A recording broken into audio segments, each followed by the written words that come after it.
আব্বু, তুমি আমাদেরকে এইভাবে ফেলে রেখে যেতে পারো না। আবির, বাবা কান্না করিস না, সবারই একদিন চলে যেতে হবে। ভাই প্লিজ কান্না করিস না, তোর কান্না আমি সহ্য করতে পারি না। আমি মরে যাবো আপু, আমি বাঁচতে চাই না। না ভাই, তোর কিছু হয়ে গেলে আমার কি হবে? বাবার লাশের পাশে বসে কান্না করছিল আবির।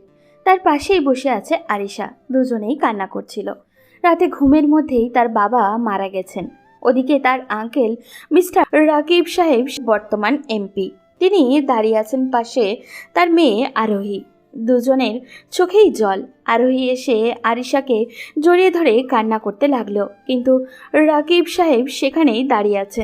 তার চোখের জল কি সত্যি নাকি মিথ্যা সেটা বোঝা দেয়, কেননা তার অধিকাংশই কান্না মানুষকে মিথ্যা আশ্বাস দেওয়ার কান্না, যে আশ্বাস কখনোই পূর্ণতা পায় না। আবির বাবা মায়ের একমাত্র ছেলে। তার বড় একটা বোন আছে, নাম হলো আরিশা। তাদের মা 10 বছর আগেই মারা গেছেন, যখন আবিরের বয়স ছিল মাত্র 13 বছর।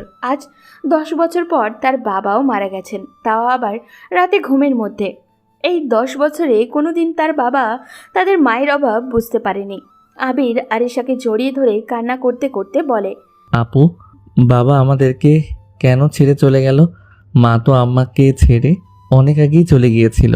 বাবাকে আঁকড়ে ধরে আমি বাঁচতে চেয়েছিলাম, কিন্তু বাবাও আমাকে ছেড়ে দিয়ে চলে গেল। আমি এখন কাকে নিয়ে বাঁচবো আপু? আরিশা তখন তার ভাইকে শক্ত করে জড়িয়ে ধরে বলে, ভাই আমি আছি তো, বাবা মা আমাদেরকে ছেড়ে চলে যায়নি, আমাদের উপর সবসময় তাদের নজর আছে। আমি আছি তোকে আগলে রাখার জন্য, তুই কখনো কষ্ট পাবি না ভাই। আরোহী তখন আবিরের পাশে এসে চুপচাপ বসে রইল। কি বলে সান্ত্বনা দিবে সে? আবিরের বাবার দাফনের ব্যবস্থা করা হলো। আরিশা নিজের বাবার মুখটা শেষবার দেখে চিৎকার করে কান্না করে উঠল। এবার আবির নির্বাক হয়ে শুধু তার বাবার লাশের দিকে তাকিয়েছিল। এরপর তার বাবাকে জানাজা পড়িয়ে দাফন করা হয়। আবির নিজ হাতে তার বাবার কবরের মাটি দিয়ে আসে। এভাবে দেখতে দেখতে 1 সপ্তাহ কেটে যায়। এই 1 সপ্তাহে বাবার অভাব ঠিকই বুঝতে পেরেছে আরিশা আর আবির। কিছুদিন যেতে না যেতেই নিজেদের আঙ্কেল আন্টির ব্যবহারও তাদের কাছে অদ্ভুত লাগতে শুরু করলো। আবির শুয়েছিল, তখন আরোহী এসে বলল, আবির, এই আবির, ওঠ, কলেজে যাবি না? আবির তখন চুপচাপ উঠে বসে আরোহীকে বলল। আমি আর কোনো দিন কলেজে যাব না, তুই কলেজে চলে যা। তখন আরিশা রুমে আসতে আসতে ভাইয়ের এই কথা শুনে বলে, কেন ভাই, তুই কেন কলেজ যাবি না? তাড়াতাড়ি উঠে কলেজে যা। পড়ালেখা না করলে আব্বুর স্বপ্ন পূরণ করবি কিভাবে? আব্বুর বিজনেসটা কে দাঁড় করাবে? আবির নিজের বোনের কথা আর ফেলতে পারল না, উঠে কলেজে চলে গেল। এই কয়েকদিন আবির কেমন জানি নিস্তব্ধ হয়ে গেছে। আগে অনেক দুষ্টুমি করত আরোহীর সাথে, কিন্তু এখন চুপচাপ হেঁটে যাচ্ছে। তাই আরোহী বলল, আবির, আমাদের সবাইকে তো একদিন মরতে হবে। বড় আব্বু তো তারই একটা অংশ মাত্র, তাই বলে এভাবে ভেঙে পড়লে চলবে না। আবির কোনো কথা বলছিল না, শুধু চুপচাপ শুনে যাচ্ছিল। এবার আরোহী কিছুটা রেগে যায়, আবিরকে ধাক্কা দিয়ে বলে, এই কি হয়েছে, তুই কথা বলছিস না কেন? আমার ভালো লাগছে না আরোহী, তুই চুপচাপ চল, না হলে আমাকে কাছ থেকে চলে যা, আমি একা যাচ্ছি। আরোহী বুঝতে পারল আবির এতটাই হার্ট হয়েছে যে এখন তার কাছে পৃথিবীটাকে অন্ধকার মনে হচ্ছে। ওদিকে আবিরের চাচি তাদের 2 ভাই বোনকে সহ্য করতে পারছিল না। তিনি তার স্বামী মিলে তাদের বের করে দেওয়ার প্ল্যান করলো। আবিরের চাচা রুমে বসেছিল, তখন তার বউ মানে আবিরের চাচি রুমে গেল। এই, তুমি কতদিন আর ওদেরকে এভাবে বসে বসে খাওয়াবে? এটা কি কোনো এতিমখানা যে সবাইকে ফ্রিতে খাইয়ে যাবে? তখন আবিরের চাচা মুচকি হেসে বলে, এখনও ওরা ওদের বাবার মৃত্যুর সুখ সয়ে উঠতে পারেনি। এর মধ্যে ওদের এত বড় ধাক্কা দিলে সব শেষ হয়ে যাবে। এর চেয়ে বরং এক কাজ করি, আরও 2-3টা দিন ওয়েট করি, এরপর ওদেরকে বাড়ি থেকে বের করে দিব। ওদের বাড়ি থেকে বের করে দাও তাড়াতাড়ি। আমি আর এসব জ্বালাতন সহ্য করতে পারছি না। আমার এতদিনের স্বপ্ন পূরণ হতে যাচ্ছে। ভাইয়ের সম্পত্তি সব আমার নামে করে নিয়েছি। এখন শুধু ওদেরকে বের করে দিলেই এই পুরো বাড়ি, এই বিজনেস সব আমার হয়ে যাবে। আমি এই বিশাল রাজ্যের রাজা হয়ে যাব। আর আমি সব সেই রাজ্যের রানী। ভাই এত কষ্ট করে সারা জীবন এই সম্পদ অর্জন করলো, আর দেখো আমরা একটা ছোট্ট কাজ করে এই সকল সম্পদ পেয়ে যাব। পৃথিবীটা অদ্ভুত, তাই না? এভাবেই বড়লোক হতে হয়। বেশি ভালো মানুষ হলে পৃথিবীতে বাঁচা যায় না। তুমি মানুষকে ঠকিয়ে, মানুষকে মিথ্যা আশ্বাস দিয়ে সরকারের কাছ থেকে টাকা এনে কাজ না করে যে টাকা জমিয়েছ তা কত সামান্য। কিন্তু দেখো, তোমার ভাই সামান্য একটা বিজনেস করে তার চেয়ে বেশি বড়লোক হয়ে গেছে। সেই বড় লোক হয়ে কী লাভ? এখন দেখো সব কিছু মালিক আমরা হয়ে গেলাম। আবিরের চাচা চাচি হাসতে শুরু করে। এরপর আবিরের চাচি নিচে আসে। তখন আরিশা ড্রয়িং রুমে বসেছিল। আরিশাকে দেখতে পেয়ে সে বলল, সারাদিন এখানে বসে না থেকে আমার সাথে কিছু কাজের সাহায্য করলেও তো হয়। আরিশা তখন আস্তে আস্তে তার চাচিকে বলল, চাচি বলো আমি কি কাজ করব? দেখো, বাড়ির ফ্লোরটা কি ময়লা হয়েছে, এটা একটু মুছে নিলেই তো হয়। ওকে চাচি, আমি করছি। আবিরের চাচি একটা মুখ ভেঙচি দিয়ে বেরিয়ে যায় কিচেনের দিকে। আর আরিশা একটা বালতি নিয়ে এসে ফ্লোর মুছতে থাকে। এটা তাদের সাথে হওয়ারই ছিল।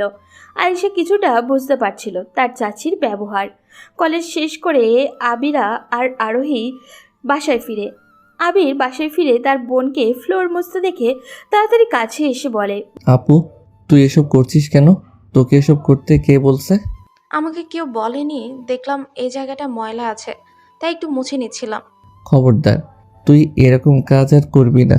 তুই কোনোদিন এরকম কাজ করেছিস যে আজ করছিস? ওকে আমি করতে বলছি, সারাদিন বসে বসে কাটায় হাত পায়ে ঝং ধরে যাবে। বলতে বলতে কিচেন থেকে বেরিয়ে আসে আবিরের চাচি। আবির তখন রাগী সুরে তার চাচিকে বলে, আমি যেন আর কোনো দিন আমার বোনকে দিয়ে কোনো কাজ করাতে না দেখি, না হলে খুব খারাপ হয়ে যাবে।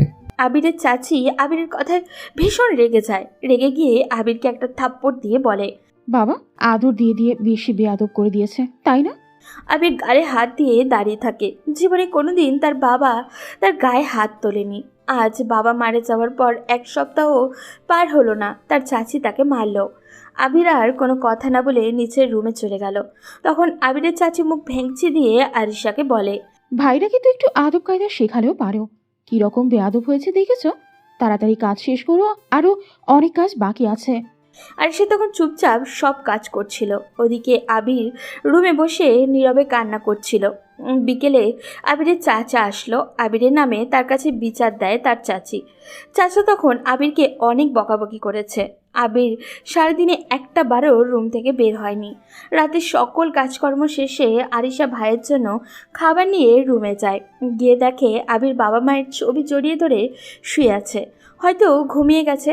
আরিশা ভাইয়ের কাছে গিয়ে বসলো। আরিশা আবিরের মাথায় হাত বোলাতে লাগলো। আবির জেগে গেল, দেখলো আরিশার চোখে জল। আবির উঠে তার বোনকে জড়িয়ে ধরল। ওই মহিলা তোকে কোনো কাজ করতে বললে করবি না। তোকে কাজ করতে দেখলে আমার কষ্ট হয়।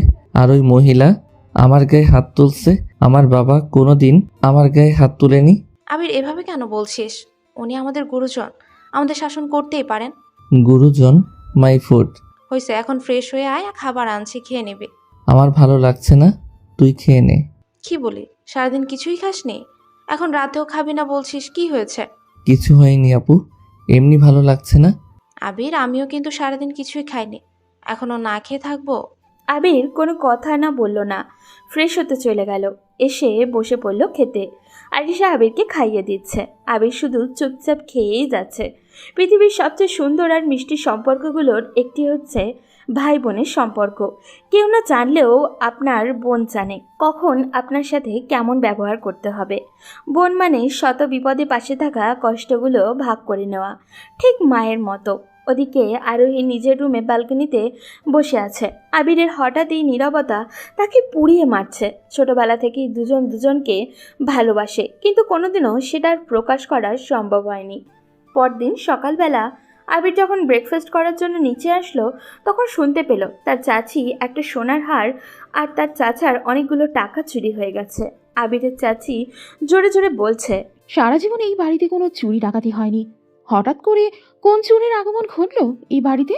সবাই তখন পাগলের মতো সোনার হার আর টাকাগুলো খুঁজছিল। তখন আবিরের চাচি বলল, চলো আবির আর আরিশার রুমগুলো চেক করে আসি। এটা শোনার পর আবিরের পায়ের নিচ থেকে মাটি সরে গেল।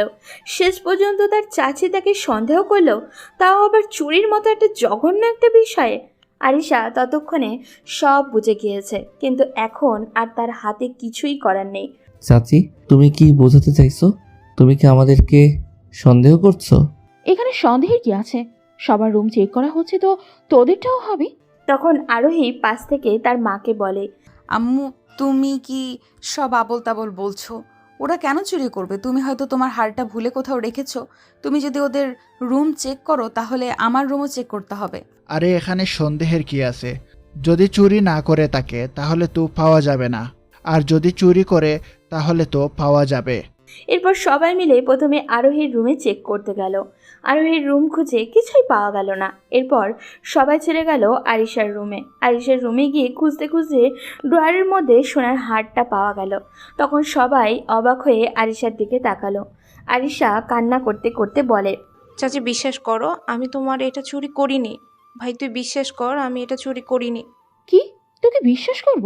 চুরি কথাকার, না জানি কত কিছু চুরি করে এখানে ভরে রেখেছিস। তখন আবির চিৎকার দিয়ে বলে, চুপ করুন, খবরদার। আমার বোনের ব্যাপারে আর কোনো বাজে কথা বললে আমি সবাইকে এখানেই জ্যান্ত পুঁতে দেব।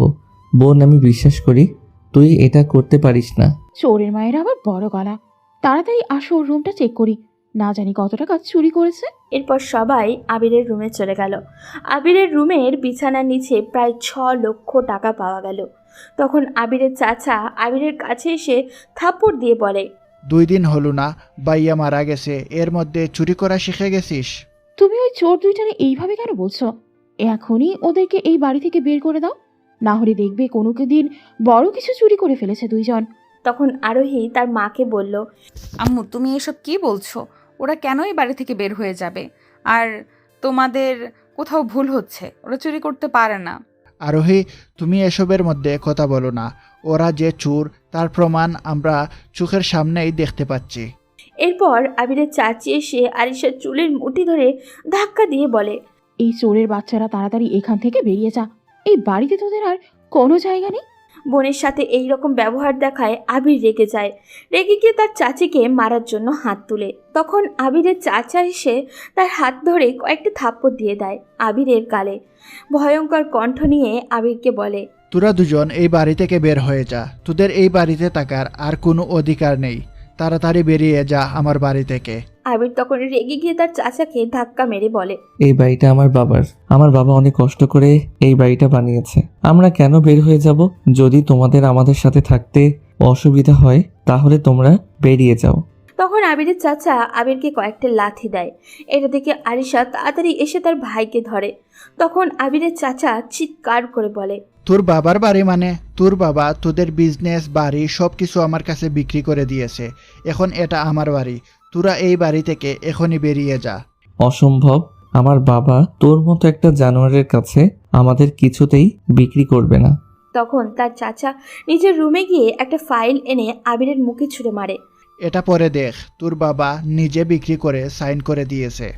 আবির ফাইলটা নিয়ে খুলে দেখলো এতে তার বাবার সাইন আছে। আবির কি করবে বুঝে উঠতে পারছিল না। তখন আরিশা এসে আবিরের হাত থেকে ফাইলটা নিয়ে দেখলো। সেও হতবাক হয়ে গেছে এটা দেখে। তখন তার কি করবে? সত্যি কি তাদের বাবা সব বিক্রি করে দিয়েছে, নাকি সব সাজানো প্ল্যান? এর মধ্যেই আবিরের চাচা এসে তাকে ধাক্কা দিয়ে বলে, কি হয়েছে চোরের বাচ্চারা? এখনো এখানে দাঁড়িয়ে কে দেখছিস?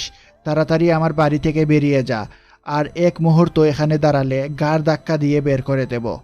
আবির তখন রেগে এগিয়ে যাবে, তার আগেই আরিশা তখন আবিরকে ধরে বাড়ি থেকে বের হয়ে যায়। কিন্তু কোথায় যাবে তারা? তেমন কোনো আত্মীয় স্বজন নেই যারা তাদেরকে একটু আশ্রয় দিতে পারে। আবির তো প্রায় বেহুশি হয়ে যাচ্ছিল, কিন্তু আরিশা শক্ত হয়ে তার ভাইকে সান্ত্বনা দিতে থাকে। আরিশা ফোন বের করে তার বান্ধবী রিয়াকে কল করে। রিয়া আরিশার কল থেকে তাড়াতাড়ি ফোন করে ধরে বলে, আরে দোস্ত, তুই এতদিন পর কি মনে করে? দোস্ত, অনেক বড় একটা বিপদে পড়েছে, তুই প্লিজ আমাদেরকে একটু হেল্প কর। কি বলিস? তোরা বিপদে পড়েছিস মানে? কোথায় তোরা? দোস্ত, এখন একবার কলেজের এখানে আসতে পারবি? তুই 5 মিনিট ওয়েট কর, আমি এখনই আসছি। সঙ্গে সঙ্গে রিয়া তাদের গাড়ি নিয়ে বেরিয়ে পড়ে। কলেজের কাছে আসতেই আরিশা আর আবিরকে দেখতে পায়। আবির কোনো কথা বলছে না, শুধু চুপচাপ দাঁড়িয়েছিল। তখন আরিশা রিয়াকে সব কিছু বলে। রিয়া পুরো ঘটনা শুনে অবাকের চরম পর্যায়ে পৌঁছে যায়। ও মাই গড, তোদের সাথে এত কিছু হয়ে গেছে! এখন তোরা কি করবি? কিছু করার নেই দোস্ত, এভাবে রাস্তায় রাস্তায় ঘুরবো। বলিস কি দোস্ত? আমার বাসা তো ফাঁকা, আব্বু আম্মু সবাই লন্ডনে থাকে, আমি একা বাসায় আছি। তোরা আমার বাসায় আয়। না দোস্ত, আমরা গিয়ে তোকে ঝামেলায় ফেলতে চাই না। আরে কিসের ঝামেলা, চল তো। আর আমি থাকতে তুই রাস্তায় ঘুরবি? এটা হতেই পারে না। বলে রিয়া আরিশার কথা আবিরকে টানতে টানতে নিজের বাসায় নিয়ে আসে। ওদিকে আবির আর আরিশা বেরিয়ে যাওয়ায় আরোহী কান্না করতে থাকে। আরোহীর মা আরোহীর কাছে গিয়ে বিরক্ত হয়ে বলে, আরোহী, তুই কান্না করছিস কেন? এখন তুই হলি এই বিশাল সাম্রাজ্যের রাজকন্যা। তুই একাই এখানে রাজত্ব করবি। আমার এসব কিছুই লাগবে না। আমার আবিরকে আর আপুকে এনে দাও। তাদের ছাড়া আমি থাকতে পারবো না। কি বলে তোমার মেয়ে, শুনেছ? আমরা এত কষ্ট করে ওদেরকে বাড়ি থেকে বের করলাম, আর ও কিনা ওদেরকে আবার বাসায় আনার প্ল্যান করছে। আরোহীর বাবা আরোহীর দিকে অদ্ভুত চোখে তাকালো। আরোহী তখন চিৎকার করে বলল, এসব কিছু কি তাহলে তোমাদের প্ল্যান ছিল? তোমরা কি প্ল্যান করে ওদেরকে বাসা থেকে বের করে দিয়েছো? তখন আরোহীর মা তোতলাতে তোতলাতে বলল, কেন? আমরা ওদের কেন বের করে দেব? ওরা দোষ করেছে, তাই শাস্তি পেয়েছে। তার মানে কি আমি কোনো দিন এরকম কাজ করলে আমাকেও তোমরা বের করে দিবে? ওদের সাথে তোর তুলনা করছিস কেন? তুই আমাদের মেয়ে। ওরা কি তোমাদের ছেলেমেয়ের মতো না? আঙ্কেল তো সারা জীবন আব্বুকে টাকা পয়সা দিয়ে হেল্প করে এসেছে, আর তোমরা এক সপ্তাহ ওদেরকে খাওয়াতে পারলে না? ছি, তোমাদের বাবা মা বলতে আমার ঘৃণা হচ্ছে। আরোহীর মা তখন আরোহীকে একটা থাপ্পড় দিয়ে রুমে পাঠিয়ে দিল। আরোহী কান্না করতে করতে নিজের রুমে চলে গেল। মেয়ের কাণ্ড দেখেছো? আমরা এত কষ্ট করে এত প্ল্যান করে ওদেরকে বাসা থেকে বের করলাম, তোমার আদরি আরোহী এইরকম হয়েছে। আরে এত চিন্তা করার কিছু নেই। 2-1 দিন গেলে সব কিছু ঠিক হয়ে যাবে। হলেই ভালো, না হলে ওকে আমি ঘরে বন্দি করে রাখবো। ওদিকে আবির খাওয়া দাওয়া বন্ধ করে দিয়েছে।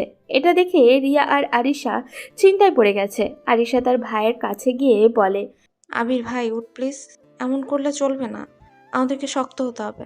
আমার সব শক্তি চলে গেছে আপু। আমার পক্ষে আর এই নশ্বর পৃথিবীতে বেঁচে থাকা সম্ভব নয়। আমি মরে যেতে চাই। আমি আর পারবো না এদের সাথে লড়াই করতে। ভাইয়ের কথায় কিছুটা ভয় পেয়ে যায় আরিশা।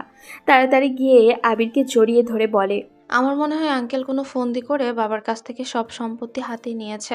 নাহলে বাবা কখনোই ওই লোকটার কাছে আমাদের সকল সম্পত্তি বিক্রি করতো না, তাও আবার আমাদেরকে কাউকে না জানিয়ে। কিন্তু এখন তো তার হাতে বাড়ির এবং বিজনেসের সকল কাগজপত্র আছে।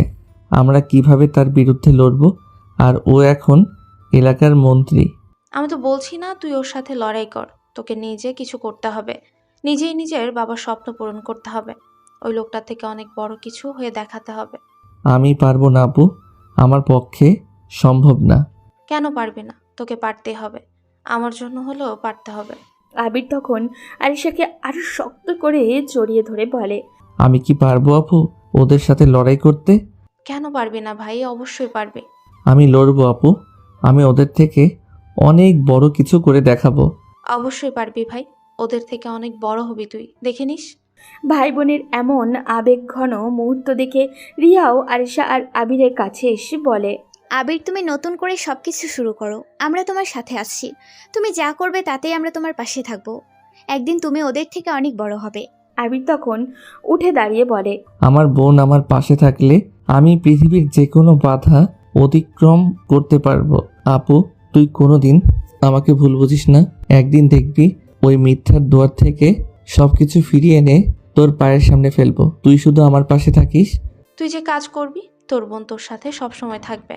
তুই এগিয়ে যা ভাই, দোয়া করি তুই যেন সত্যের পথে সবসময় থাকিস। এরপর রিয়া আরিশা আর আবির খাওয়া দাওয়া করে। পরদিন সকাল হতেই আবির বেরিয়ে পড়ে।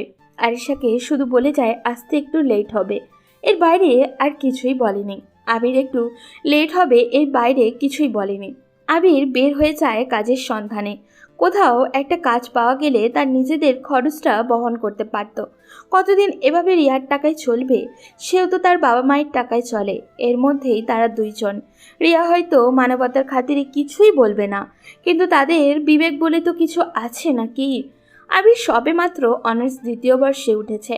এখন তার পক্ষে ভালো কোনো চাকরি পাওয়া সম্ভব নয়। তাই আবির খুঁজতে লাগলো কোনো জায়গায় সামান্য একটা চাকরি পেলেও সেটা সে করবে। নিজের বাবার অভাব সে প্রতি মুহূর্তে রাস্তা দিয়ে হাঁটার সময় টের পাচ্ছিল। যে আবির কোনোদিন গাড়ি ছাড়া চলাফেরা করেনি, আজ তার পকেটে রিক্সা ভাড়া দেওয়ার মতো টাকা নেই। আবির সারাদিন ঘুরে নিরাশ হয়ে সন্ধ্যায় বাসার দিকে রওনা দেয়। ওদিকে আরিশা আর রিয়া চিন্তায় বারবার কল দিচ্ছিল আবিরকে, কিন্তু আবির ফোন ধরছিল না। চিন্তায় আরিশা খাওয়া দাওয়া বন্ধ করে দিয়েছিল। রিয়া, আমার ভাইটা কই গেল রে? এভাবে তো কখনো আমাকে না বলে কোথাও যায় না। তাহলে আজ কেন আসছে না? সন্ধে হয়ে গেল। তুই কোনো টেনশন করিস না, ও তো বলে গেল তার ফিরতে একটু লেট হবে। তাহলে কেন এরকম করছিস? দেখবি একটু পরে ফিরে আসবে। সত্যি প্রায় 20 মিনিট পর দরজায় কেউ নক করলো। আরিশা দৌড়ে দরজা খুলে আবিরকে দেখে চাপটে জড়িয়ে ধরলো। এতক্ষণ কোথায় ছিলে আবির? আমি কত টেনশন করছিলাম। সে সকালে বেরিয়ে গেছিলে আর এখন ফিরে আসছিস। সারাদিন কোথায় ছিলে? আপু, তুমি এত টেনশন করছো কেন? আমি একটা কাজে বাইরে গিয়েছিলাম। আচ্ছা, পরে কথা শুনবি, এখন চল। ও হয়তো সারাদিন কিছু খায়নি। আগে চল, খেয়ে নিবি, তারপর কথা বলবি। এরপর রিয়া আবির আর আরিশাকে খেয়ে নিতে বলে। খাওয়া দাওয়া করে আবির নিজের রুমে গিয়ে বসেছিল। কি করবে কিছুই বুঝে উঠতে পারছিল না। অনেক হাঁটাহাঁটি করার পরেও কোনো চাকরি ম্যানেজ করতে পারল না। তখন আরিশা রুমে এসে আবিরকে এভাবে বসে থাকতে দেখে জিজ্ঞাসা করলো, ভাই, তুই কি নিয়ে এত টেনশন করছিস? কিছু না আপু। আমি না তোর বোন? তাহলে কেন আমাকে তোর সবকিছু খুলে বলছিস না? কি হয়েছে তোর?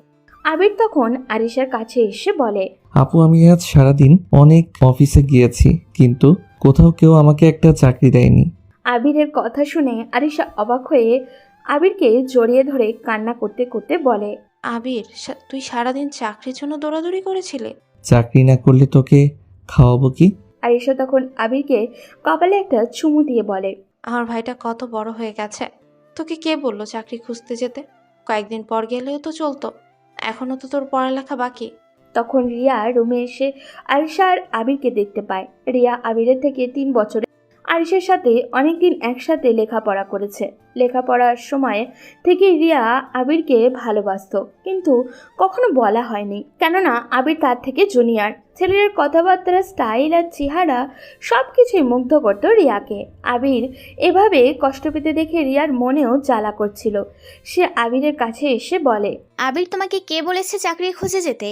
আমার বাসায় এসেছো, আমার কি টাকা পয়সার অভাব আছে? এভাবে সারাদিন না খেয়ে ঘুরে বেড়ালে কেন?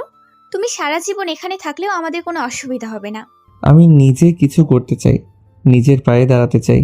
আমি জানি আমরা 2 ভাই বোন সারা জীবন তোমার কাছে থাকলেও তুমি আমাদেরকে তাড়িয়ে দিবে না, কিন্তু এতে করে আমার নিজের কিছু করা হবে না। আমি নিজে কিছু করব, ওই লোকটাকে আমি নিজের হাতে শাস্তি দেব। আরিশা তখন আবিরের মাথায় হাত বুলিয়ে বলে, যা করবি খুব ভেবেচিন্তে করবি। আগে সবকিছু মানিয়ে নেয়, এরপর চাকরি করবি। এরপর আবির শুয়ে পড়ে। আরিশা আর রিয়াও বেরিয়ে যায়। ওদিকে আবিরের যাওয়ার পর থেকে ঠিকমতো খাওয়া দাওয়া করে না আরোহী। সারাদিন নিজ রুমে শুয়ে থাকে। ওদিকে সব দেখে রাগে জ্বলে মরছে আরোহীর মা। রাতের বেলা আরোহী আবিরের একটা ছবি নিয়ে ব্যালকনিতে দাঁড়িয়েছিল। আবির, তুই কি করে পারলি আমাকে এভাবে ছেড়ে যেতে? তোর কি একবারও মনে হয়নি আমার কথা? আর তোকে দোষ দিয়ে লাভ কি? সব কিছু হয়েছে আমারই বাবা মায়ের জন্য। তুই প্লিজ ফিরে আয় না আমার বুকে। তোকে ছাড়া প্রতিটা মুহূর্ত আমার নিঃস্ব লাগে। এরপর আরোহী ব্যালকনিতে দাঁড়িয়ে আকাশের দিকে কান্না করতে থাকে। ওদিকে রাতের বেলা শুয়ে ঘুম আসছিল না আবিরের। বারবার আরোহীর কথা চিন্তা করছিল। চোখ বন্ধ করলেই আরোহীর সেই দুষ্টু মিষ্টি হাসি মুখটা নিজের চোখের সামনেই ভেসে উঠছিল। তখন সে বিড়বিড় করে বলে উঠল, আরোহী, তোর কি আমার কথা মনে পড়ে? আমার কথা কি তুই ভাবিস? মনে হয় ভাবিস না। তুই তোর বাবা মায়ের মতো আমার কাছ থেকে সব কিছু কেড়ে নিয়েছিস। তোর বাবা যেরকম আমার কাছ থেকে আমার বাবার সকল সম্পত্তি কেড়ে নিয়েছে, ঠিক সেরকমভাবেই তুই আমার কাছ থেকে আমার হৃদয়টা কেড়ে নিয়েছিস। আমার হৃদয়ের গহীনে তোকে যে জায়গা দিয়ে ফেলেছি, সেই জায়গা আর কেউ দখল করতে পারবে না। কিন্তু কী করব বল, তোকে ছাড়া থাকতে যে আমারও অনেক কষ্ট হয়। আমার যে ওই বাড়িতে আর কোনো অধিকার নেই।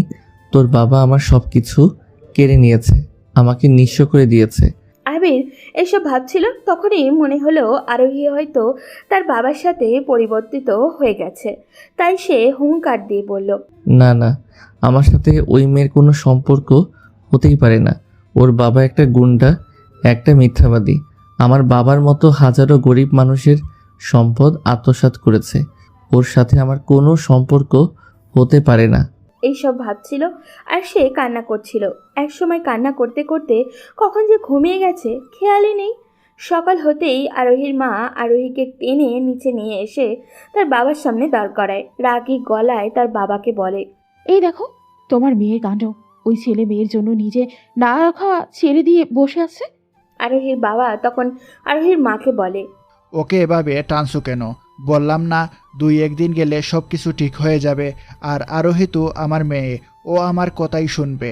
কি বলিস মা? তুমি ভুল বললে বাবা, আমি তোমার কথা কখনোই শুনবো না। তুমি আগে আমার আবিরকে আর আপুকে এনে দাও, না হলে আমি কিছুই খাবো না। আরোহীর বাবা রেগে গিয়ে বলে, ওই ছেলেটার জন্য এত পাগল হয়ে গেছিস কেন? কি হয় ওই ছেলেটা তোর? আমি আবিরকে ভালোবাসি বাবা। কথাটা বলেই আরোহীর বাবা আরও কয়েকটা থাপ্পড় দিয়ে আরোহীর গালে। আরোহী তখন চিৎকার দিয়ে বলে, মারো মারো, মেরে ফেলো আমাকে, তবুও আমি বলবো আমি আবিরকে ভালোবাসি, আর বিয়ে করলে ওকেই করব। যতদিন না পর্যন্ত তোমরা ওদেরকে এই বাড়িতে নিয়ে আসবে ততদিন পর্যন্ত আমি কিছুই খাবো না। দরকার হয় আমাকে এখনই মেরে ফেলো। আরোহী, শেষবারের মতো বলছি, ওই ছেলেটাকে তুমি ভুলে যাও, না হলে তোমার জন্য গুড় বিপদ অপেক্ষা করছে। আরোহীর মা তখন আরোহীর কাছে এসে বলে, দেখ মা, তুই যেটা বলছিস সেটা কোনো দিনও সম্ভব নয়। ওই ছেলেটাকে আমাদের পক্ষে মেনে নেওয়া কখনোই সম্ভব নয়। তাই ওকে তুই ভুলে যা। ওর থেকে অনেক ভালো ছেলে তুই পাবি। অনেক বড় বড় শিল্পপতির ছেলে তোর জন্য পাগল। ওদের সাথে তোর বিয়ে দেব। তোমরা শুধু দুজন জঘন্য বাবা মাই নও, তোমরা হচ্ছ লোভী, যারা শুধু টাকার কথা চিন্তা করো। টাকার কথা চিন্তা করে আমাকে শিল্পপতি ছেলের সাথে বিয়ে দিয়ে তোমাদের টাকার একটা রাস্তা বানাতে চাইছো। কিন্তু তোমরাও শুনে রাখো, আমি যদি বিয়ে করি তাহলে আবিরকেই করব। আবির ছাড়া এই পৃথিবীর কোনো ছেলেকে আমি বিয়ে করব না। দাঁড়া, তোর বিয়ে করার শখ আমি মেটাচ্ছি। আরোহীর মা আরোহীর গালে কয়েকটা থাপ্পড় দিয়ে দেয়। তখন আরোহীর বাবা তার মাকে আটকিয়ে বলে, এভাবে বললেও কথা শুনবে না। ওর সাথে ও যেরকম চায় সেই রকম কথা বলতে হবে। ওই যে ছেলেটা আছে, ওই ছেলেটাকেই আমি খুন করে দিব। তখন না থাকবে ওই আবির, আর না তোমার মেয়ে কোনো ঝামেলা করবে। আরোহী তার বাবার কথায় চিৎকার করে কান্না করে ওঠে। তুমি এটা কিছুতেই করতে পারো না বাবা। তোমাদের মনে কি একটু দয়া মায়া নেই? যার দয়ায় তোমরা এত দূর আসলে, তার সকল সম্পত্তি কেড়ে নিয়ে তার ছেলে মেয়েকে বাসা থেকে তাড়িয়ে দিয়ে তবুও তোমরা শান্ত হওনি। এখন তুমি ওদেরকে খুন করে সব কিছু শেষ করে দিতে চাইছো। এত জঘন্য মানুষের ঘরে আমি কিভাবে জন্ম নিলাম? আমার তো এই পরিবারের মেয়ে বলতে ঘৃণা হচ্ছে। আরোহীর বাবা তখন চিৎকার করে হাসতে হাসতে বলে, আমি এরকমই ভয়ঙ্কর। যদি তুই ওই আবিরকে বলে না যাস, তাহলে আমার আরো ভয়ঙ্কর রূপটা তুই দেখতে পাবি। তখন বুঝবি এই রাকিব চৌধুরী কি জিনিস। আরোহী তখন তার বাবার পায়ে ধরে বলে, বাবা, আমি তোমার পায়ে ধরছি, তুমি প্লিজ আবিরের কিছু করো না। ওকে ছাড়া আমি বাঁচতে পারবো না বাবা। ওর কিছু হলে আমি নিজেকে ক্ষমা করতে পারবো না। তুমি যা বলবে আমি তাই করব। তবু তুমি প্লিজ আবিরকে কিছু করো না। দেখছো আরোহীর মা, ওকে বুঝিয়ে কোনো লাভ হয়নি। যখনই আসল ডোজ দিলাম, দেখছো কিরকম সোজা হয়ে গেছে। আরোহীর বাবা মা তখন হাসতে থাকে নিজের মেয়ের অবস্থা দেখে। তুই যদি আমাদের কথা না শুনিস, তাহলে ওই ছেলেকে আমি খুন করব। এখন যা বলছি মনোযোগ দিয়ে শুন। ঠিকমতো খাওয়া দাওয়া করবি। আর আমি আমার এক শিল্পপতি বন্ধুর ছেলের সাথে তোর বিয়ে ঠিক করেছি। ওর সাথেই তোর বিয়ে হবে। আরোহীর বাবা হুঙ্কার দিয়ে হাসতে থাকে। ওদিকে আরোহী মনে মনে ঠিক করেই নিয়েছে যে দিন তাকে আবির ব্যতীত অন্য কোনো ছেলের সাথে বিয়ে দেওয়া হবে, সেই দিনই সে আত্মহত্যা করবে। আরোহী তখন তার বাবার কথা মতো ব্রেকফাস্ট করে ওপরে চলে যায়। গিয়ে রুমে গিয়ে চিৎকার করে কান্না করতে থাকে। ওদিকে সকাল থেকেই আবিরের মাথায় নানান চিন্তা এসে ভর করছে। আবির কি করবে বুঝে উঠতে পারছিল না। চাকরির বদলে যদি ব্যবসা করতে চায় তাহলে তো অনেকটা টাকার পুঁজির প্রয়োজন, কিন্তু তার কাছে একটা কানা করিও নেই। তখন আরিশা আবিরের রুমে আসলো। কিরে ভাই, ব্রেকফাস্ট করবি না? তাড়াতাড়ি নিচে আয়, নাস্তা করবি। আপু, আমি আর চাকরি করব না, আমাকে ব্যবসা করতে হবে। তা তো খুব ভালো কথা, ব্যবসা শুরু কর। তার জন্য তো অনেক টাকা পুঁজির প্রয়োজন, কিন্তু আমাদের কাছে তো টাকা নেই। টাকার কথা আরিশার মাথায় ছিল না। টাকার কথা শুনে তার মুখটা মলিন হয়ে গেল। তার কাছেও কোনো টাকা নেই, তাহলে কিভাবে ব্যবসা শুরু করবে আবির? আরিশা নিজের গলায় হাত দিয়ে দেখলো তার বাবার দেওয়া বেশ দামি একটা চেইন আছে, যেটা বিক্রি করলে ভালো পরিমাণ টাকা পাওয়া যাবে, যা দিয়ে আবির ভালো মতোই ছোটোখাটো একটা ব্যবসা শুরু করতে পারবে। তখন আরিশা আবিরকে সান্ত্বনা দিয়ে বলে, ভাই তুই কোনো চিন্তা করিস না, টাকার ব্যবস্থা হয়ে যাবে। তুই শুধু চিন্তা কর কি ব্যবসা করবি। কিন্তু তুই এত টাকা কিভাবে ম্যানেজ করবি? সেটা নিয়ে তোকে ভাবতে হবে না, তুই শুধু মনোযোগ দিয়ে ব্যবসা করবি। এখন চল নিচে আয়, ব্রেকফাস্ট করবি। আবির আর কোনো কথা না বলে নিচে চলে গেল ব্রেকফাস্ট করতে। ব্রেকফাস্ট করে আবার উপরে আসলো। আরিশা তখন রিয়াকে ডেকে বলল, আজকে একবার বাইরে যেতে হবে দোস্ত। কেন, কি হয়েছে? আসলে দোস্ত একটু জুয়েলারি দোকানে যেতে হবে, আমার গলার চেনটা বিক্রি করে দিব। আমি ব্যবসা করতে চাইছি, কিন্তু ব্যবসা শুরু করতে হলে তো অনেক টাকার প্রয়োজন। তোর মাথা ঠিক আছে? তুই কি বলতে চাচ্ছিস? এটা আঙ্কেল তোকে কত শখ করে এনে দিয়েছিল, আর তুই সেটা বিক্রি করে দিবি? টাকা দরকার হলে আমি দেব। না দোস্ত, এটা হয় না। আর আবিরও তোর দেয়া টাকা নিবে না। এর চেয়ে ভালো চল এটা বিক্রি করে দিই। আচ্ছা, তুই যখন এটা বিক্রি করবি তাহলে আমার কাছে বিক্রি করে দে। এটার বিনিময়ে আমি তোকে টাকা দিয়ে দিচ্ছি। তুই যেদিন টাকা ফিরিয়ে দিবি সেদিন এটা ফেরত দিয়ে দেব। আরিশা গিয়ে রিয়াকে জড়িয়ে ধরে বলে, তুই সত্যি আমার বেস্ট ফ্রেন্ড রে। হয়েছে, আর ঢং করতে হবে না, এখন চল। এরপর রিয়া গিয়ে তার ড্রয়ার থেকে 5 লক্ষ টাকা এনে আরিশাকে দেয়। আরিশা তখন তার গলার চেনটা খুলে রিয়াকে দিতে গেলে রিয়া আটকে দেয়। এই, কি করছিস? তোর গলার চেনটা খুলছিস কেন? এটা তো তোর এখন। এটা আমার, কিন্তু এটা আমি আমার বান্ধবীকে দিয়েছি পড়ার জন্য। না না দোস্ত, এটা তুই কিনে নিয়েছিস, তুই নিয়ে যা। বললাম না তোর কাছে রাখ। কলেজ লাইফে মনে নেই তোর কত জিনিস এনে আমি দিনের পর দিন রাখছি? যেদিন আবির সব টাকা পরিশোধ করে দেবে সেদিন এটা তোর হয়ে যাবে। এর আগে তুই ফ্রেন্ড হিসেবে এটা তোর কাছে রাখ। আর তোর গলায় চেন না দেখলে আবির অনেক কষ্ট পাবে।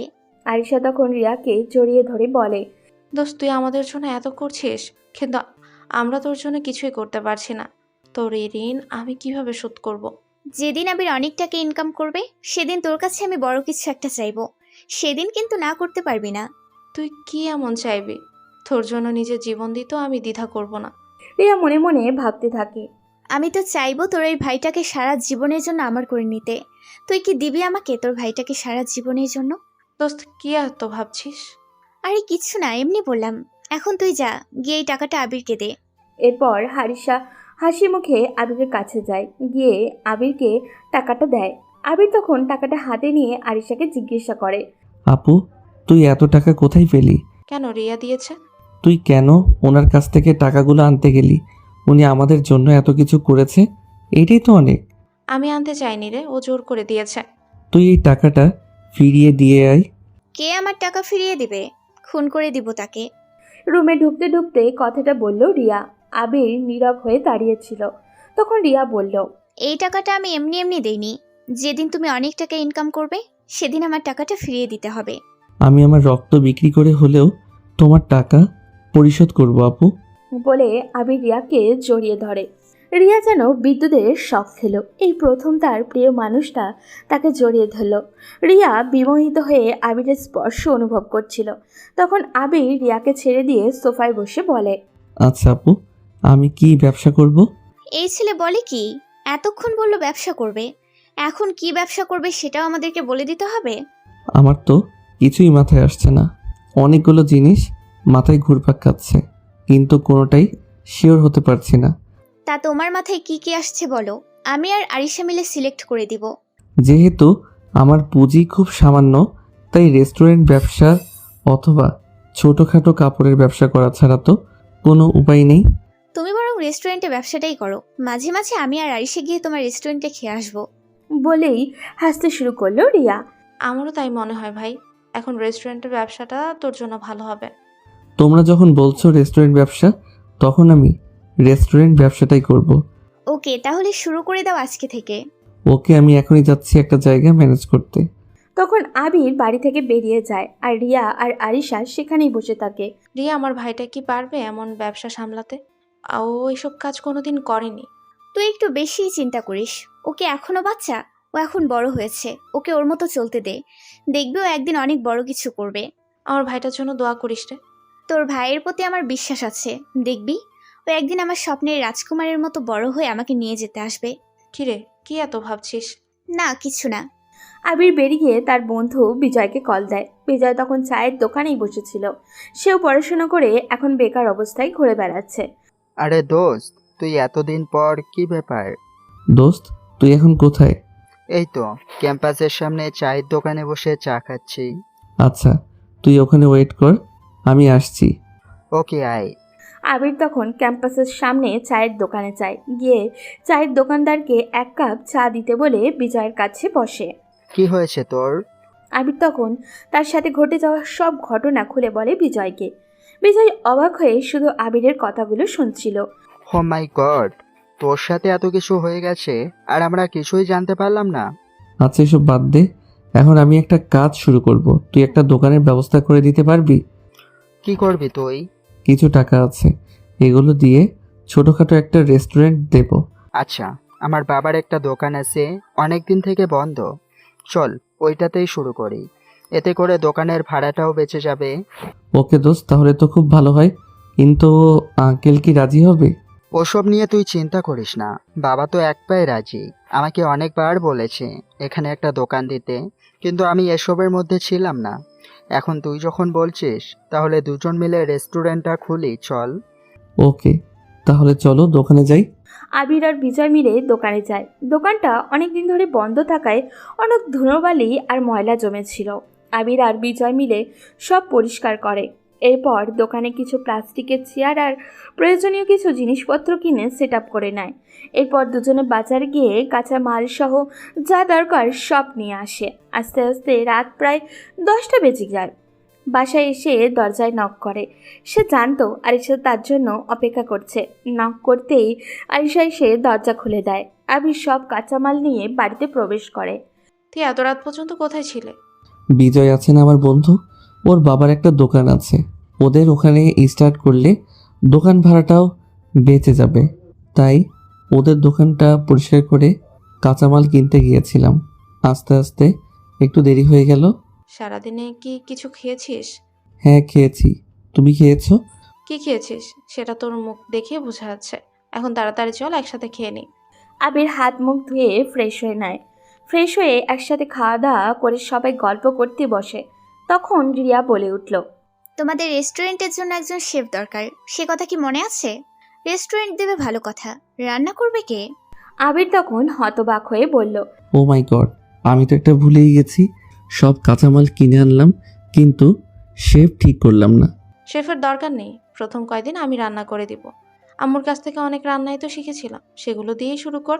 আস্তে আস্তে সব ব্যবস্থা করবি। তাহলে তো আর কোনো চিন্তাই রইল না। এখন থেকে হেড কুক মিস আরিশার সাথে হেল্প করবে অ্যাসিস্ট্যান্ট কুক মিস রিয়া। তাহলে রেস্টুরেন্টের নাম কি হবে? আমি একটা নাম সিলেক্ট করছি। কি নাম?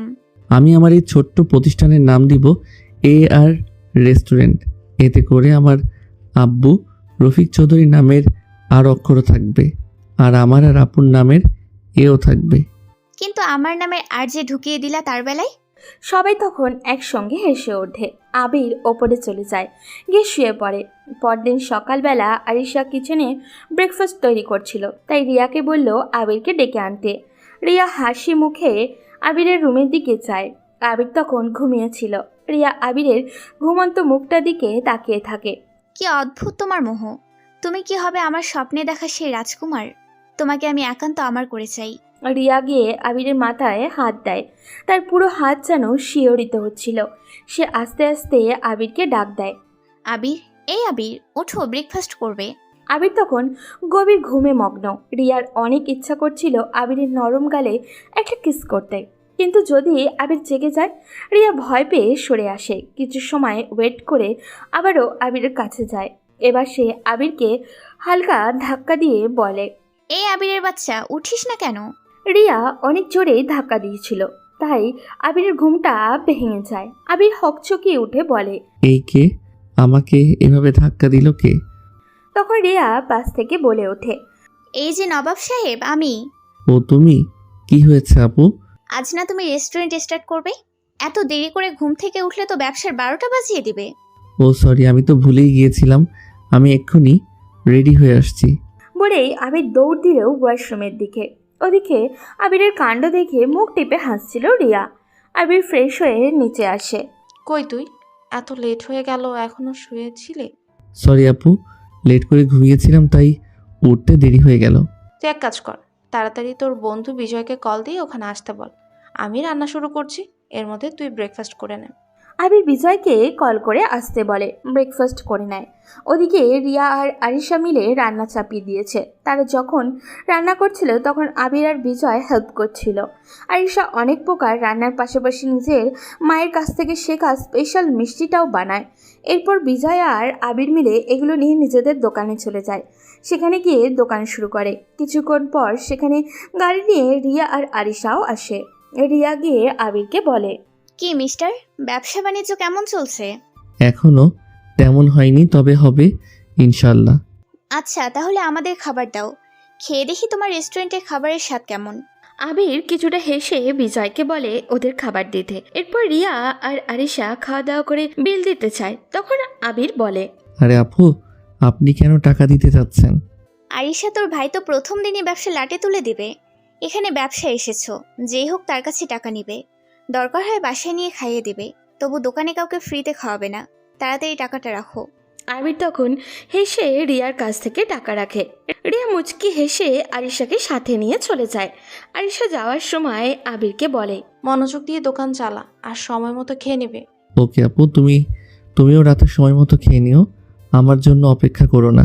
এরপর আরিশা রিয়ার সাথে চলে যায়। প্রথম দিন তাই ব্যবসা তেমন না হলেও আরিশা বানানো মিষ্টিটা যারা খেয়েছে সবাই প্রশংসা করছে। সন্ধ্যার আগে সব মিষ্টি শেষ হয়ে যায়। তখন বিজয় আবিরকে বলে, দোস্ত, প্রথম দিনই তো আমরা বাজিমাত করে দিলাম। হ্যাঁ দোস্ত, এইভাবে চললে আমরা নিশ্চয়ই বড় কিছু করতে পারবো। তবে দোস্ত, তোর আপুর বানানো মিষ্টিটা কিন্তু সবাই পছন্দ করছে। কাল থেকে ওগুলো বাড়িয়ে আনতে হবে। আচ্ছা, আমি আপুকে বলে দিব। এখন চলো বাসায় যাব। ওকে দোস্ত, চল। এরপর আবির দোকানটা বন্ধ করে বেঁচে যাওয়া খাবারগুলো নিয়ে বেরিয়ে পড়ে বাসার উদ্দেশ্যে।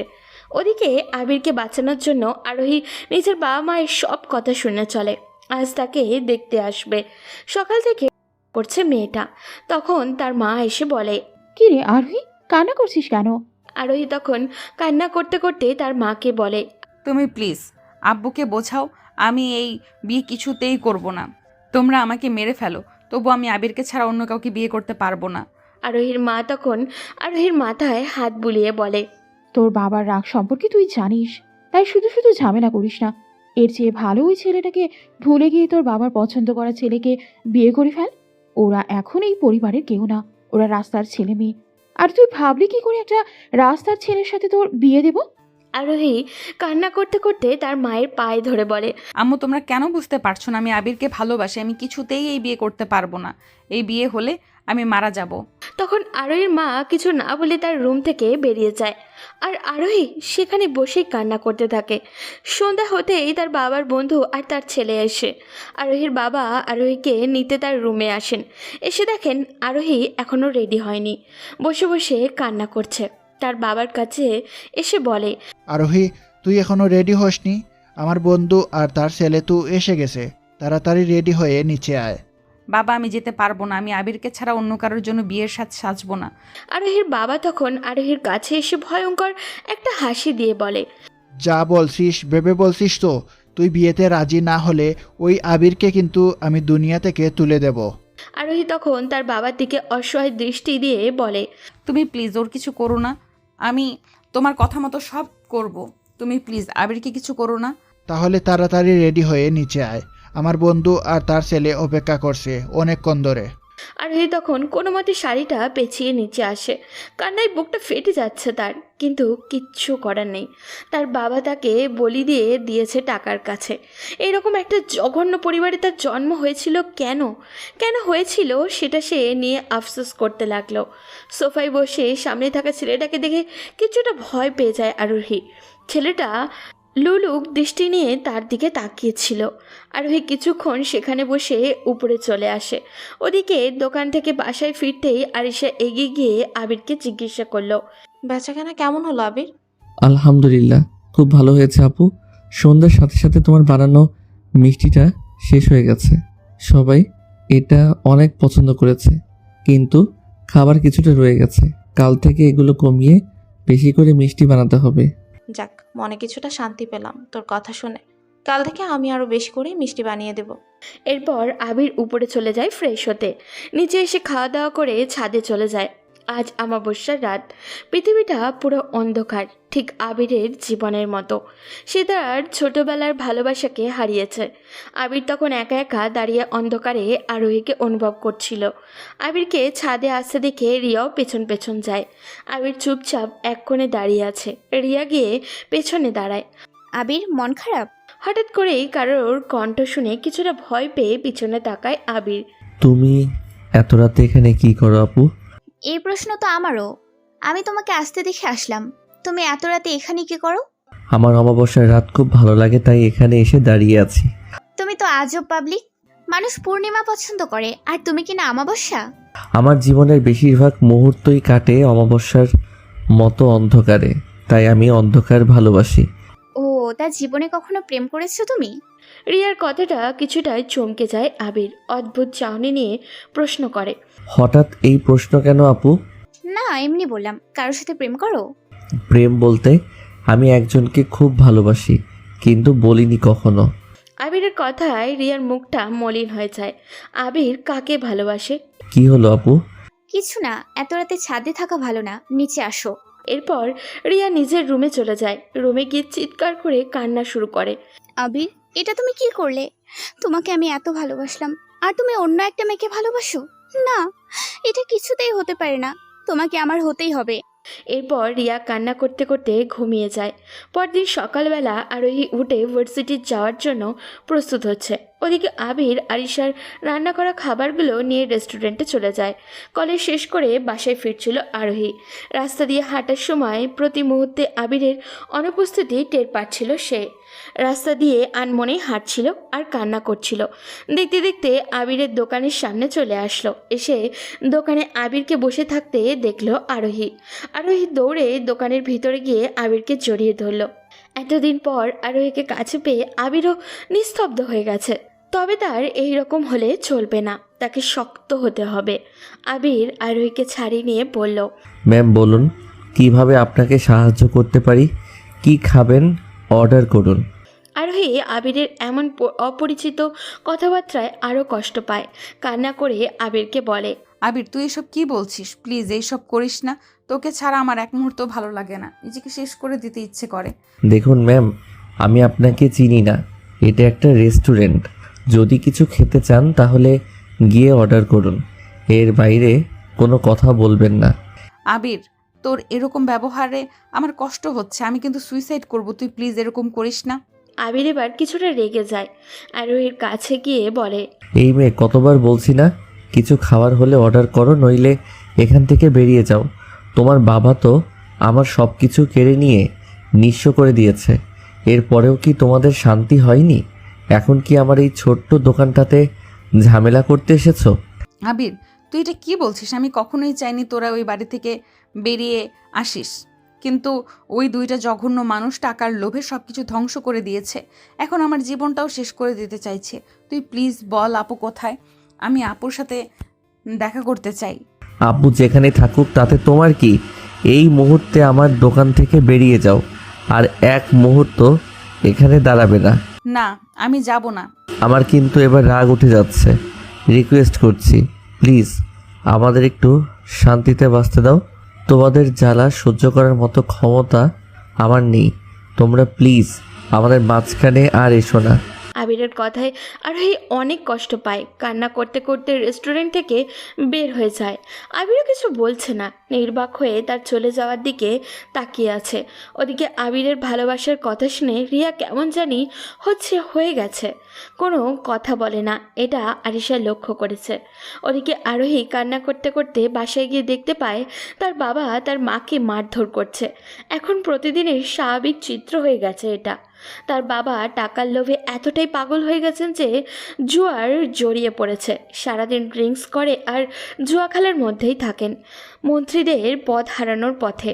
মিডিয়ায় তাকে নিয়ে একের পর এক বাজে নিউজ করা হচ্ছে। চারিদিক থেকে লোনের বোঝা এসে মাথায় পড়েছে। জুয়ার নেশায় সব কিছু হারিয়েছেন তিনি।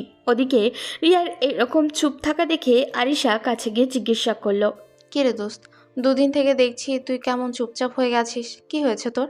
কিছু না দোস্ত, এমনি ভালো লাগে না এখন। তুই আমার বান্ধবী না, কেন এমন করছিস বল আমাকে। কেউ কি কিছু বলেছে? আরিশা, তোকে না বলেছিলাম আমি একদিন বড় কিছু একটা চাইবো, কিন্তু একটু আগেই চেয়ে নিচ্ছি, নইলে ওটা হারিয়ে যাবে।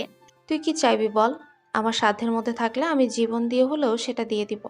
সত্যিই তুই আমাকে দিবি? তো একবার বলে দেখ। তোর ওই ভাইটাকে আমার চাই। তোর কথার আগামাথা কিছুই বুঝতে পারছি না। আমি আবিরকে ভালোবাসি, তুই প্লিজ না করিস না। আমি আবিরকে সারা জীবনের জন্য চাই। রিয়ার কথায় আরিশা কিছুটা অবাক হয়ে যায়। কি বলছে সে? সে জানে আবির যে আরোহীকে পছন্দ করে, কিন্তু আরোহীর বাবার কর্মকাণ্ড হয়তো আবির আরোহীকে ভুলে গেছে, এইরকমই ভাবছিল সে। তখন রিয়া বলে উঠল, দোস্ত কি হলো? প্লিজ না করিস না, আমি আবিরকে ছাড়া বাঁচবো না। তুই চিন্তা করিস না, আমি আমার দিক থেকে সব করব। কিন্তু আবির কি রাজি হবে? ও আমাকে বলেছ একটা মেয়েকে নাকি পছন্দ করে, কিন্তু কখনো বলেনি। তুই প্লিজ ওকে বুঝা, তোর কথাও মানবে। ওকে ছাড়া আমি বাঁচবো না, আমি ওকে বড্ড ভালোবাসি রে। কবে থেকে এতটা ভালোবাসলি রে আমার ভাইটাকে? সেই প্রথম দিন, যেদিন তোর ভাইকে আমি দেখেছিলাম, সেই দিন থেকে একটা অস্থিরতা কাজ করছিল। তোকে কোনোদিন বলিনি, এখন যখন দেখছি ও আমার থেকে হারিয়ে যাবে, তখন তোকে বললাম। আচ্ছা, আবির আসলে আমি কথা বলবো ওর সাথে, ও আমার কথা নিশ্চয়ই মানবে। থ্যাংক ইউ দোস্ত, থ্যাংক ইউ সো মাচ। বলে রিয়া আরিশাকে জড়িয়ে ধরে লাফানো শুরু করে। কিন্তু আরিশার মনে ভয় কাজ করছে। আবিরকে কি বলবে সে? ওদিকে আবির দোকানে বসেছিল। তার দোকানের নামটা পুরো মোটামুটি এই এলাকায় ছড়িয়ে পড়েছে কম দামে স্বাস্থ্যসম্মত সুস্বাদু খাবারের জন্য। বিশেষ করে তার বোনের হাতে বানানো সেই মিষ্টির কথা তো সবার মুখে মুখে। আবির দোকানেই বসেছিল, তখন একটা গাড়ি এসে তার দোকানের সামনে থামে। গাড়ি থেকে একজন মধ্যবয়সী ভদ্রলোক বেরিয়ে আসলেন। এসে আবিরের সামনে দাঁড়িয়ে বলতে শুরু করলেন, হ্যালো, আপনি কি মিস্টার আবির? জি স্যার, বলুন। আমি আবির। আমি RM সুইটস কোম্পানির মালিক। পুরো দেশে আমার 70টার বেশি আউটলেট আছে। তোমার মিষ্টির নাম ডাকে এলাকায় অনেক শুনেছে। আমি নিজেও একবার টেস্ট করে দেখেছি। এখন কথা হচ্ছে তুমি আমার ছেলের বয়সী, তাই তুমি করেই বলছি, মাইন্ড করছো না তো? না না স্যার, এসব কি বলছেন? আপনি আমার এখানে পা রেখেছেন, এটাই আমার সৌভাগ্য। এমন বলতে নেই, শোনো যেটা বলছিলাম, যে কেউ বড় হতে গেলে তার পেছনে একটা সাপোর্ট প্রয়োজন হয়। তোমার মিষ্টির কোয়ালিটি অনেক ভালো, কিন্তু তোমার কোনো মার্কেট ভ্যালু নেই। আমি তোমার সেই সাপোর্ট হতে চাই। আমার মাধ্যমে তোমার এই প্রতিষ্ঠানকে আমি সবার মাঝে ছড়িয়ে দিতে চাই। স্যার, সেটা কি করে সম্ভব? দেখো বাবা, তোমার মতো তরুণ উদ্যোক্তা অনেক আছে, তবে তোমার যেহেতু সেই কোয়ালিটি আছে, তাই আমি চাই তুমি এখানে ব্যবসার পাশাপাশি আমাদের কোম্পানিতেও মিষ্টি দিবে। প্রথমে আমি আশেপাশের আউটলেটগুলোতে সেটা সেল করব, যাই হবে তা 50-50। এর সাথে তোমাকে আমরা মানুষের সামনে পরিচিত করব। আমার কোম্পানির আউটলেটে সেল হলেও আমরা তোমার মিষ্টিতে তোমার কোম্পানির নাম ব্যবহার করব। এতে করে তোমার প্রতিষ্ঠানও মানুষের কাছে পরিচিত হবে। তবে শর্ত হলো তুমি আমাদের ছাড়া অন্য কারোর সাথে কাজ করতে পারবে না। স্যার, আপাতত আমার কাছে তো কোনো টাকা নেই, কিন্তু আপনি যদি বলেন, আপনার প্রথম কথাই আমি রাজি আছি। আমি আপনাকে আমার প্রোডাকশন অনুযায়ী যতটুকু সম্ভব মিষ্টি সাপ্লাই দিব। প্রথমেই তো বিশাল পরিমাণ দেওয়া সম্ভব না, কারণ ওই পরিমাণ লোকজন বা আর্থিক অবস্থাও আমার এই ছোট্ট প্রতিষ্ঠানে নেই। ওকে, তাহলে তুমি চাইছো আমি তোমাকে অ্যাডভান্স করি, তাই তো? অনেকটা সেরকমই। যদি আপনি আমাকে আর্থিকভাবে একটু সহযোগিতা করেন, তাহলে আমি আমার প্রোডাকশনের পরিমাণ বাড়াতে পারবো। তবে পুরো অ্যাডভান্সের মাল আমি একসাথে দিতে পারবো না। আপনি যেই টাকা অ্যাডভান্স করবেন সেটা থেকে কেটে কেটে মাল সাপ্লাই দিব। যদি বিশ্বাস করতে পারেন তাহলে আমি কাজ করতে রাজি আছি। হ্যাঁ, ভালো কথা। আমি তোমাকে ক্যাশ 10 লক্ষ টাকা অ্যাডভান্স করবো। এখন এই এলাকায় আমার 4টা আউটলেট আছে। তুমি প্রতিদিন 20 কেজি করে মিষ্টি দিবে। আমার কোম্পানির গাড়ি প্রতিদিন সকালে তোমার এই দোকানে আসবে। ওকে স্যার, ধন্যবাদ। আমি কথা দিচ্ছি সময় মতো সব পেয়ে যাবেন। আবির টাকাগুলো পেয়ে যেন আকাশের চাঁদ হাতে পেল। সে তাড়াতাড়ি করে বিজয়কে দোকানে বসে বাড়ি চলে আসলো। আসার সময় মিষ্টি বানানোর সব উপকরণ নিয়ে আসলো, সাথে 2জন লোকও ঠিক করে রাখলো তার বোনকে হেল্প করার জন্য। আবির এখন দরজায় নক করলো, তখন তাড়াতাড়ি করে রিয়া এসে দরজা খুলে দিল। আবিরকে এত বাজার নিয়ে আসতে দেখে রিয়া কিছুটা অবাক হয়ে যায়। ওদিকে আরিশা কিচেন থেকে তাড়াতাড়ি করে বেরিয়ে এসে এই অবস্থা দেখে বলে, কিরে আবির, এত সব বাজার কিসের জন্য? দোকানের জন্য তো যথেষ্ট বাজার আছে, তাহলে কেন এত টাকা খরচ করতে গেলে? আবির দৌড়ে গিয়ে তার আপুকে জড়িয়ে ধরে বলে, আপু, এসব দিয়ে আর হবে না। আমি অনেক বড় একটা অর্ডার পেয়েছি। আজ একজন লোক এসেছিলেন, ওনার অনেক বড় কোম্পানি আছে। উনি বলেছেন যদি ওনার সাথে কাজ করি তাহলে আমাদের মিষ্টির নাম ডাক পুরো শহরে ছড়িয়ে পড়বে। ওনার সাথে ডিল হয়েছে, উনি অ্যাডভান্স 10 লাখ টাকা দিয়ে গেছেন। কাল থেকে তোমাকে আরও পরিশ্রম করতে হবে। আর তোমার হেল্প করার জন্য 2জন লোক আমি ঠিক করে দিয়েছি, তারা কাল সকাল সকাল চলে আসবে। ও মাই আল্লাহ, তুই কি সত্যিই বলছিস আবির? হ্যাঁ সত্যি, এই নে তোর টাকাগুলো। বলেই আবির 10 লক্ষ টাকা এগিয়ে দেয় আরিশার দিকে। আরিশা টাকাগুলো হাতে নিয়ে কান্নায় ভেঙে পড়ে। আবিরকে জড়িয়ে ধরে কান্না করতে করতে রিয়াকে বলে, দেখেছিস রিয়া, আমার ভাইটা কত বড় হয়ে গেছে। এখন সে 10 লক্ষ টাকা ইনকাম করতে তা তো দেখছি। শুধু আপুকে জড়িয়ে ধরছে, আমি তো কেউ না। আবির এসে রিয়াকে জড়িয়ে ধরে বলে, আপু, তুমি না থাকলে তো এসব কিছুই সম্ভব হতো না। থ্যাংক ইউ সো মাচ আপু। ওদিকে আবিরকে জড়িয়ে ধরে আরিশা চোখ টিপ দিল রিয়া। আরিশা বুঝতে পারল রিয়া ইচ্ছে করেই এইসব বলেছে যাতে আবির তাকে জড়িয়ে ধরে। আরিশা মুচকি হেসে সব কিছু ঠিকঠাক করে রেখে দেয়। এরপর খাওয়া দাওয়া করে নিজেদের রুমে গিয়ে বসে আবির একা বসে বসে আরোহীর কথাই চিন্তা করছিল। সত্যি কি মেয়েটা সুইসাইড করবে? ও সুইসাইড করলে তো আমি বাঁচবো না। কিরে ভাই, কি করিস? কিছু না আপু, এমনি বসে আছি। তোর সাথে আমার কিছু কথা ছিল। কি কথা বলো? আগে বল, আমি যেটা বলবো তুই সেটা মানবি। আমি কি কখনো তোর কথার অবদ্ধতা করেছি যে আজ করব? তাহলে শোন, তোকে রিয়াকে বিয়ে করতে হবে। হোয়াট? কি বলতে চাইছিস তুই? তোর মাথা ঠিক আছে? যেটা শুনেছিস সেটাই। রিয়া তোকে অনেক ভালোবাসে আর ওকে তুই বিয়ে করবি। কিন্তু এটা কি করে সম্ভব? তুই জানিস না আমি আরোহীকে ভালোবাসি। আরোহীর বাবার এমন কর্মকাণ্ডের পরেও তুই আরোহীকে ভালোবাসিস? আর রিয়া আমাদের জন্য কত কিছু করলো। সে কাল কান্না করতে করতে আমার কাছে একটা জিনিস চাইছিল। সেটা কি জানিস? সে তোকে চাইলো। আমি কি করে ওকে না করব বল? আবির বিশাল এক দুনিয়ায় পড়ে গেল। কি করবে সে? একদিকে আরোহীর পাগলামি আর অন্যদিকে তাদের এত বড় হেল্প করা একজন মানুষ। আবির মাথায় হাত দিয়ে বসে পড়ে। কি হলো ভাই, কিছু বলছিস না যে? আচ্ছা আপু, আমি তোমাকে ভেবে জানাবো। এখন আমাকে একটু একা থাকতে দাও প্লিজ। এত তাড়াহুড়ো করার কিছু নেই। রিয়ার বাবা মা এখনো লন্ডনে আছে, তার আসতে এখনো 7-8 মাস বাকি। এই 7-8 মাস তুই ভেবে নে কি করবি। কিন্তু রিয়া আমাদের এত বড় একটা হেল্প করেছে, শুধু এই কথাটাই মাথায় রাখিস। বলেই আরিশা চলে গেল আর আবির সেখানে বসে রইল। কি করবে সে? পরদিন সকালেই গভীর মনোযোগ দিয়ে কাজ শুরু করলো আরিশা। তার সাথে একজন হেল্প করার জন্য লোক এসেছে। দুজন মিলে প্রায় 30 কেজি মিষ্টি বানানো। সবগুলো নিয়ে আবির দোকানে গিয়ে গেল। সেখানে গিয়ে দেখলো ওই কোম্পানির লোকটা এসে গেছে। তাকে 20 কেজি মিষ্টি দিয়ে 10 কেজি নিজে বিক্রি করার জন্য রাখলো। আবির অ্যাডভান্সের টাকা পাওয়ার থেকে আরেকটা দোকান খুলেছে, সেখানে বিজয় বসবে।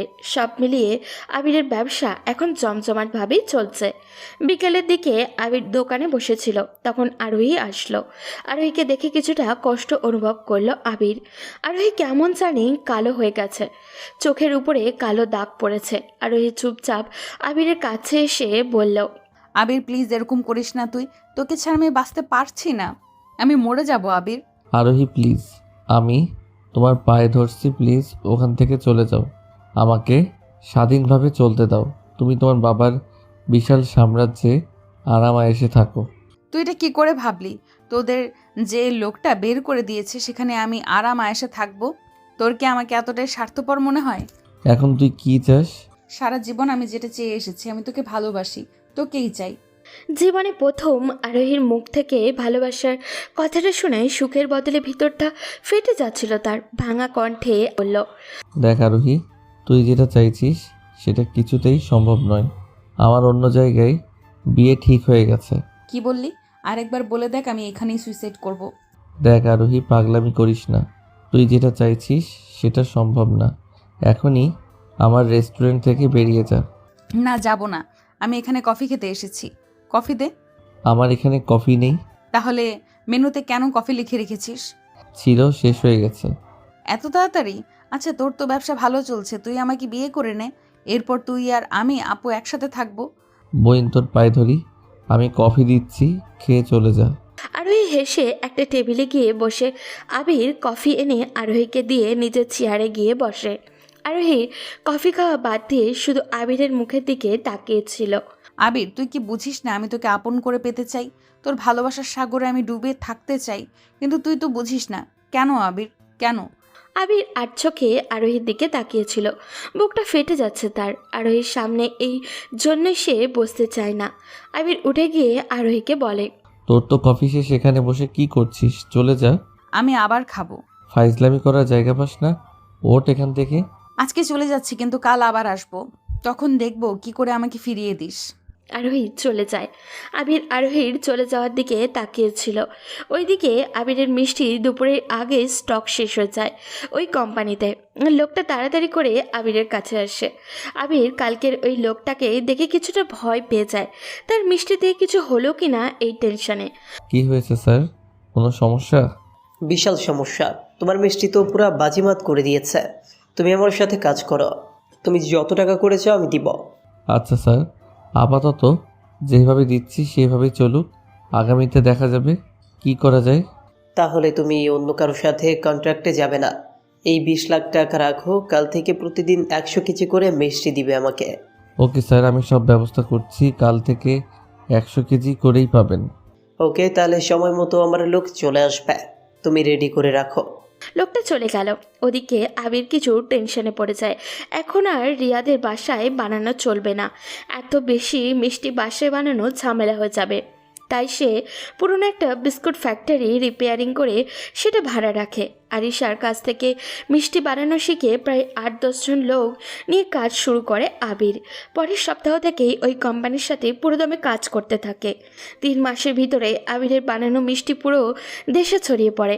সবাই আবিরের প্রশংসায় পঞ্চমুখ। আবির এখন ছোটোখাটো একটা কোম্পানি করেছে। সব কিছু ভালো মতোই চলছিল তার। এদিকে যেমন আবির একের পর এক উন্নতি করে চলছিল, অন্যদিকে তার চাচা আর রাকিব চৌধুরী একের পর এক অবনতির দিকে এগোচ্ছিলেন। মন্ত্রিত্বের পদ হারিয়ে তিনি এখন বিশাল এক মাতালে পরিণত হয়েছে। টাকার জন্য বারবার আরোহীর মাকে মারধর করতে থাকেন। হয়তো এগুলো আবিরদের সাথে অন্যায়ের ফল। আবির তখন তার চাচার এসব করুণ পরিস্থিতি দূর থেকে দেখছিল আর হাসছিল। নিজের বাবার এমন পরিস্থিতিতে কষ্টের বদলে হাসি পাচ্ছিল আরোহীর। সে জানতো একদিন এমনটাই হবে। অন্যায় করে কেউ কোনোদিন পার পাবে না। ন্যায়ের পথে যে থাকে সেই সফলতার চূড়ায় পৌঁছায়। ব্যাংক লোনের কারণে বারবার চাপ দেওয়া হচ্ছিল রাকিব চৌধুরীকে, কিন্তু কিছুতেই তা পরিশোধ করতে পারছিলেন না সে। এরপর ব্যাংক সব কিছু নিলামে তোলে, সিদ্ধান্ত নেয়। আবির সেই সুযোগেরই অপেক্ষায় ছিল শুধু। সে জানতো কয়েক মাস যেতে না যেতেই এই কাজ হবে। তাই আবির লাস্ট 10 মাসের ইনকাম সহ কিছু টাকা ঋণ করে একটা বিশাল অ্যামাউন্ট রেডি করে রেখেছিল। এর সাথে সবসময় খবর নিত, যখনই নিলাম হবে সাথে সাথে যেন সে কিনতে পারে।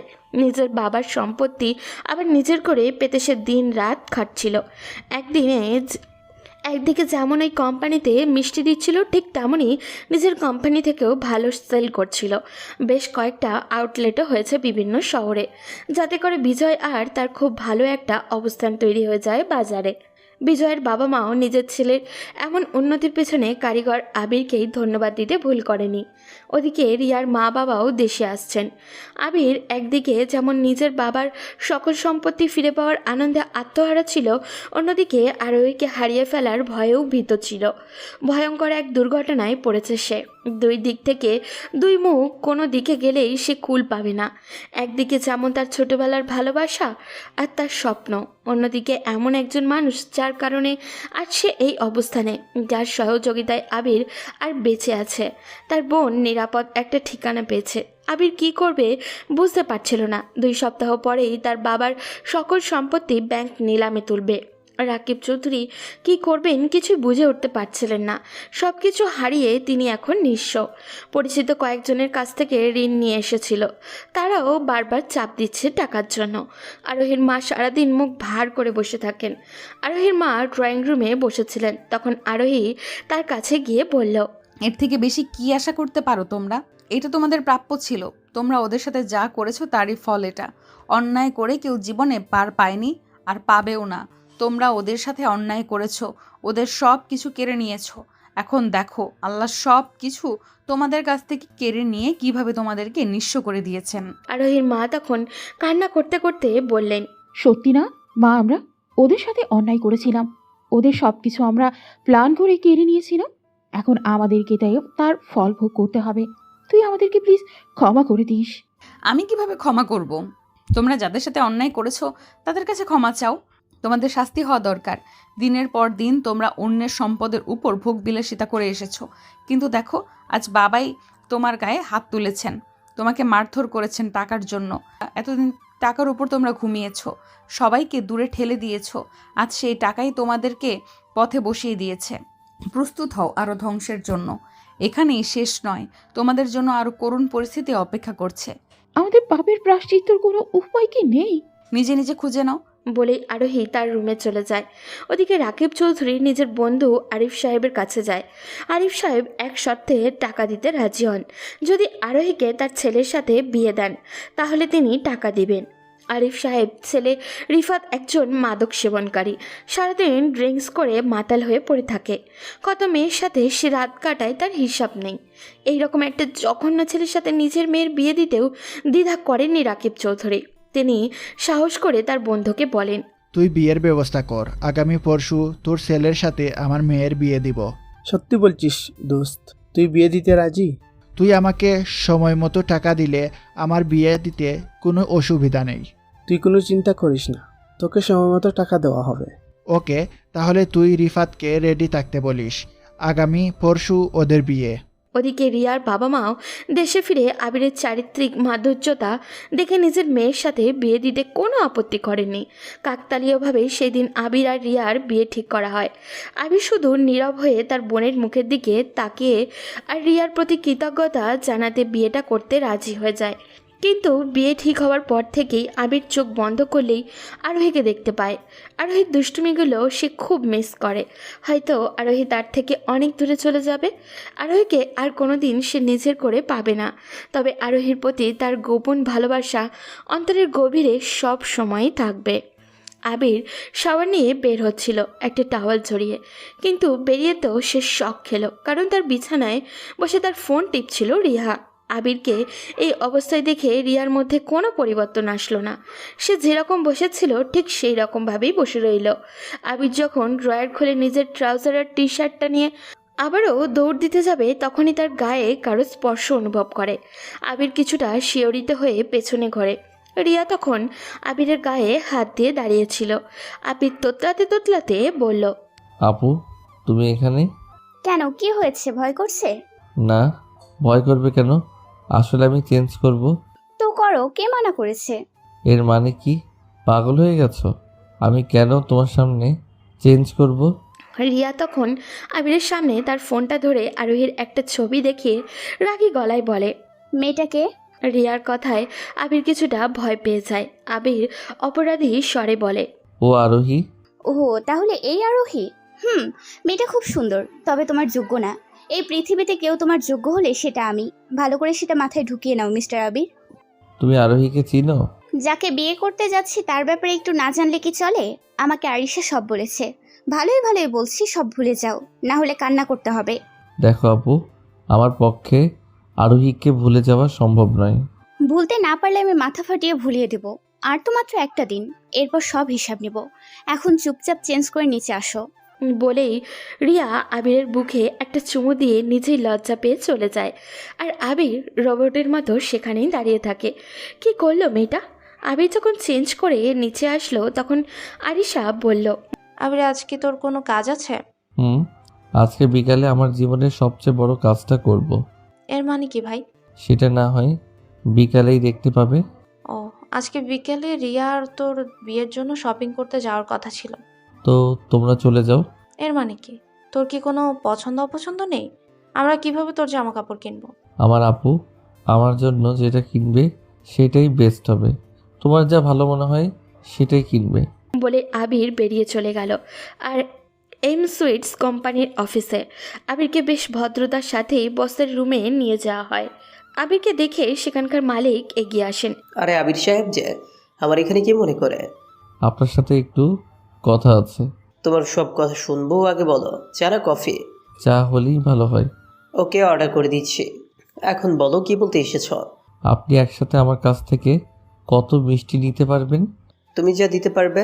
ওকে, আমার আজকে বিকালের মধ্যে 4 কোটি টাকা দরকার। আমার যতগুলো ফ্যাক্টরি আছে সবগুলিতে বলে দিব আগামী 1 মাস শুধু আপনার কোম্পানির জন্য মিষ্টি বানাতে। 1 মাস আমি দরকার হয় আমার নিজের সব ব্যবসা বন্ধ রাখবো, কিন্তু শর্ত হলো আপনি আমাকে আজকে বিকালের মধ্যে 4 কোটি টাকা দিবেন। টাকাটা আমার ভীষণ প্রয়োজন। আপনি কি আমার শর্তে রাজি আছেন? আমার কোনো সমস্যা নেই, তোমার 4 কোটি কেন, আরও বেশি লাগলে দিব। ওকে, তাহলে বিকালের মধ্যে আমার অ্যাকাউন্টে টাকা পাঠিয়ে দিবেন। ওকে, আমি একটু পরেই ব্যবস্থা করে পাঠাচ্ছি। এরপর আবির চলে আসে তার অফিসে। এসে বিজয়কে নিয়ে চলে যায় ব্যাংকের নির্ধারণ করার জায়গায়। ওখানে নিলাম শুরু হয়ে গেছে, সবাই দামাদামি করছে। তখন সবার নাগালের বাইরে দাম বলে সবাইকে তাক লাগিয়ে দেয় আবির। কেউ তার দামের উপরে আর দাম বলতে পারেনি। এরপর আবির অর্ধেক টাকা ক্যাশ দিয়ে পেপারগুলো সাইন করে নিয়ে আসে। সাইন করার সময় তার হাত কাঁপছিল। এই সেই সম্পদ যার জন্য তাকে দিনের পর দিন কান্না করতে হয়েছে, তাকে মিথ্যা চুরির অপবাদ নিয়ে দিনের পর দিন ঘুরে বেড়াতে হয়েছে। আবির সকল কাজ রেডি করে বাসা যায়। তখন ড্রয়িং রুমে সবাই বসেছিল। আবির গিয়ে হাতের ফাইলটা আরিশার হাতে দেয়। আরিশা ফাইল খুলে চিৎকার করে কান্না করে ওঠে। আরিশা পড়ে যেতে নিলে আবির বোনকে জড়িয়ে ধরে। আরিশা বেশ কিছুক্ষণ পর নিজেকে স্বাভাবিক করে বলে, ভাই, এটা কি করে সম্ভব? বলেছিলাম না যে সম্পত্তির জন্য আমাদেরকে মিথ্যা চুরির অপবাদ দেওয়া হয়েছে। সেই সম্পদ তোর পায়ে এনে ফেলবো। কিন্তু তুই এত টাকা কোথায় পেলি? সব আমার কষ্ট করে ইনকামের টাকা। গত কয়েক মাস থেকে আমাদের সব আয় আমি জমা করেছি, সাথে কয়েক জায়গা থেকে ঋণ এনেছি তোকে সারপ্রাইজ দেওয়ার জন্য। রিয়াও আবিরের এমন সাফল্য দেখে অনেক খুশি। পুরো বাড়ি উৎসবে শুরু হয়ে গেছে। ওদিকে কান্নার রোল পড়েছে আরোহীদের বাসায়। একদিকে যেমন সব কিছু হারিয়ে তারা পথের ফকির, অন্যদিকে আরোহীকে এমন একটা জঘন্য ছেলের বিয়ে দেওয়ার জন্য তার বাবা উঠে পড়ে লেগেছে। আরোহী রাজি না, কিন্তু তার বাবা যে করেই হোক রিফাতের সাথে তার বিয়ে দিবে। পরদিন সকাল হতেই আবির আরিশা আর বিজয়কে নিয়ে তাদের বাসায় যায়। বাড়িতে যখন ঢুকছিল পুরনো কষ্টগুলো চোখে মুখে ভেসে উঠছিল।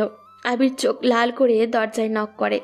দরজা খুলে আবিরকে দেখে কিছুটা অবাক হন রাকিব চৌধুরী। রাস্তায় বসে গেলেও তার তেজ এখনও আগের মতনই আছে। কিরে, তোরা এখানে কি মনে করে ভিক্ষা চাইতে এসেছিস নাকি? আর তোদের যা অবস্থা, ভিক্ষা করা ছাড়া আর কি করবি? এক কাজ করলেও তো পারিস। তোর বোনকে যদি... পুরো কথাটা শেষ করার আগেই আবির লাথি দিয়ে ফেলে দেয় রাকিব চৌধুরীকে। চিৎকার করে বলে, কি বললি জানোয়ার? আমার বোনকে কি করব? তখন বিজয় এসে রাকিব চৌধুরীর মুখের উপরে কাগজগুলো ছুঁড়ে দিয়ে বলে, এই ফকিরের বাচ্চা, তুই বুঝতে পারছিস তুই কার সাথে কথা বলছিস? এ আর সুইট ইন্ডাস্ট্রির মালিকের সাথে। তিনি এই বাড়ি আর তোর সকল সম্পত্তি নিলামে ব্যাংকের কাছ থেকে কিনে নিয়েছেন। কথাটা শুনে মাথায় যেন বাজ পড়ল রাকিব চৌধুরীর আর তার স্ত্রীর। এটা কি করে সম্ভব? আবির কিভাবে এত বড় একটা কোম্পানির মালিক হলো? তখন আবির রেগে গিয়ে বলল, আর এক মুহূর্ত এই বাড়িতে থাকতে পারবি না তোরা। এই মুহূর্তে বাড়ি থেকে বের হয়ে যা, না হলে ঘাড় ধাক্কা দিয়ে বের করে দিব। তখন তাড়াতাড়ি করে আবিরের চাচি এসে তার পায়ে ধরে বলে, আমরা ভুল করেছি বাবা, তোমাদের সাথে অনেক অন্যায় করেছি, প্লিজ তুমি আমাদের ক্ষমা করে দাও। ক্ষমা? তাও আবার তোদেরকে? হা হা হা। আবির চৌধুরীর ডিকশনারিতে ক্ষমা বলতে কোনো শব্দ নেই। এখন আমার পুরো শরীরে একটাই আগুন জ্বলছে, আর সেটা তোদের কাছ থেকে প্রতিশোধের আগুন। আবিরের চাচি তখন আরিশার পায়ে পড়ে যায়। আরিশার কিছুটা মায়া হয় তাদের এই অবস্থা দেখে। আরিশা আবিরের কাছে এসে বলে, ভাই, ওরা ওদের ভুল বুঝতে পেরেছে। ওদেরকে 1 সপ্তাহ সময় দে, যাতে অন্য কোথাও থাকার জায়গা ঠিক করে সেখানে যেতে পারে। আপু, তুই কি বলছিস বুঝতে পারছিস? এই জঘন্য মানুষগুলোকে সময় দিবি? ওরা কি আমাদের সময় দিয়েছিল? ওরা দেয়নি বলে আমরাও যদি না দেই, তাহলে ওদের আর আমাদের মধ্যে পার্থক্য কি রইল? আমার জন্য হলে ওদেরকে 1 সপ্তাহ সময় দে ভাই। আবির তখন তাদের 1 সপ্তাহ সময় দেয় বাড়ি থেকে বের হওয়ার জন্য। এরপর আরিশা আর বিজয়কে নিয়ে বেরিয়ে আসে। পরদিন আবির আবারও রিয়ার বিয়ে। সবাই ব্যস্ত হয়ে পড়ে ওদের বিয়ে নিয়ে। ওদিকে আরোহীর বাবা আরোহীকে মেরে বিয়ের পোশাক পরায় রিফাতের সাথে বিয়ে দেওয়ার জন্য। বাবা, আমি এই বিয়ে কিছুতেই করব না। এরকম যখন একটা মানুষের সাথে তুমি কেন আমার বিয়ে দিতে চাইছো? টাকার জন্য। আমার টাকার দরকার। তোর সাথে বিয়ে না হলে আরিফ আমাকে টাকা দিবে না। তাই তাড়াতাড়ি রেডি হয়ে নে, 1 ঘন্টার পর ওরা চলে আসবে। বলে আরোহীর বাবা বেরিয়ে যায়। আরোহী কান্না করতে থাকে। আরোহী জানালা দিয়ে দড়ি বেয়ে পালাচ্ছিল। পিছন পিছন বন্দুক হাতে নিয়ে তার বাবা আর আরিফ সাহেব ছুটছিলেন। আরোহী দৌড়ে রিয়ার বাসায় আসে। সেখানে রিয়া আর আবিরের বিয়ে হচ্ছিল। আরোহী এটা দেখে চিৎকার করে বলে, আবির, তুই এটা করতে পারিস না। তুই আমাকে ছাড়া কাউকেই বিয়ে করতে পারিস না। পিছন পিছন আরোহীর বাবা আর আরিফ সাহেব এসে যায়। আরোহীকে ধরে টেনে নিয়ে যাচ্ছিল তারা। তখন আবির এসে আরোহীকে ধরতে গেলে আবিরের দিকে গুলি ছোড়েন আরিফ সাহেব। কিন্তু আবির ঠায় দাঁড়িয়ে আছে, কারণ গুলি আবিরের গা স্পর্শ করতে পারেনি। আরোহী সামনে এসে গেছে। আরোহীর পুরো বুক রক্তে ভেসে যাচ্ছিল। আবির চিৎকার করে কান্না করে ওঠে। আরোহীকে জড়িয়ে ধরে বলে, আরোহী, তোর কিছু হতে পারে না। এটা তুই কি করলি? রিয়ার বাবা ততক্ষণে পুলিশকে কল করে ফেলেছেন। আরোহী ইশারায় রিয়াকে কাছে ডাকে। রিয়া নিজে স্তব্ধ হয়ে যায় এইসব দেখে। আরোহীর রক্তাক্ত অবস্থায় রিয়া আর আবিরের হাত এক করে বলে, রিয়া, তুমি ওকে কখনো কষ্ট দিও না। ওকে আমার অভাব কোনোদিনও বুঝতে দিও না। তোমার মধ্যে যেন ও আমাকে খুঁজে পায়। আমি কিন্তু ওপর থেকে সব সময় নজর রাখবো ওর উপর। তোমরা অনেক সুখী হও বোন। বলেই আরোহী আবিরের বুকে শেষ নিঃশ্বাস ত্যাগ করে। আবির চিৎকার করে আরোহীকে জড়িয়ে ধরে। পুলিশ এসে আরোহীর বাবা আর আরিফ সাহেবকে ধরে নিয়ে যায়। আবির নীরব নিস্তব্ধ হয়ে গেছে। কি বলবে সে? তার শরীর ঠান্ডা হয়ে আসছে। এরপর আবির নিজ হাতে নিজের ভালোবাসার দাফন করে আসে। এরপর আরিশা অনেক জোর করে রিয়ার সাথে আবিরের বিয়ে দেয়। আবির হয়তো রিয়ার সাথে সংসার করবে, কিন্তু কখনোই ভুলতে পারবে না তার ভালোবাসার আরোহীকে। কেননা সত্যিকারের ভালোবাসা কখনো ভোলা যায় না। বেঁচে থাকুক সকল সত্যিকারের ভালোবাসা। আজ এই পর্যন্তই। দেখা হবে পরবর্তী কোনো গল্পতে। সেই পর্যন্ত সবাই ভালো থাকবেন এবং সুস্থ থাকবেন।